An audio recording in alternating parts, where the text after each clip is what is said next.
बीडच्या धाकटी पंढरी श्री क्षेत्र संस्थान नारायणगडाने पूरग्रस्त भागातील नागरिकांसाठी मदतीचा हात दिला। नारायणगडावरील दसरा मेळाव्याच्या देणग्याऐवजी त्या देणग्या आता पूरग्रस्त नागरिकांना द्याव्यात असं आवाहन गडाचे महंत शिवाजी महाराज यांनी केलं आहे। आमचे प्रतिनिधी योगेश काशीद यांनी महंतांसोबत बातचीत केली, आपण पाहूयात। माझ्यासोबत नारायणगडाचे महंत आहेत। बाबा, काय सांगाल? गेल्या 15 दिवसापासून बीड जिल्ह्याला पावसानं झोडपले, आता तुम्ही मदतीचा हात नारायणगडाने पुढे केलेला, तुमचं काय आव्हान आहे नक्की? या ठिकाणी श्री क्षेत्र संस्थान नारायणगडावर हा परंपरेने चालत आलेला हा दसरा मेळावा आहे। या दसरा मेळाव्यासाठी गेल्या वर्षी सुंदर दसरा मेळावा झाला, 2 रुपयाची आवक झाली।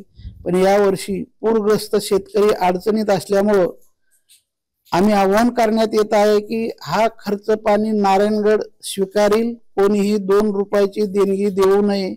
ती पूरग्रस्त अडचणीत आहे, शेतकरी अडचणीत आहे। ज्यांना देणगी द्यायची असेल त्यांनी पूरग्रस्तांना देणे हे नारायणगडावरून आव्हान करण्यात येत आहे। नक्कीच जी देणगी तुम्हाला आता दसरा मेळाव्याला द्यायची आहे ती नारायणगडांना देण्याऐवजी अडचणीतल्या लोकांना द्या, मदत करा आणि पूरग्रस्त भागाची देणगी द्यावा असा संदेश नारायणगडावरून देत आहे। आता मदतीचा हात देखील नारायणगडाने पुढे केलेला आहे। सामटेसाठी योगेश काशीद, नारायणगड, बीड।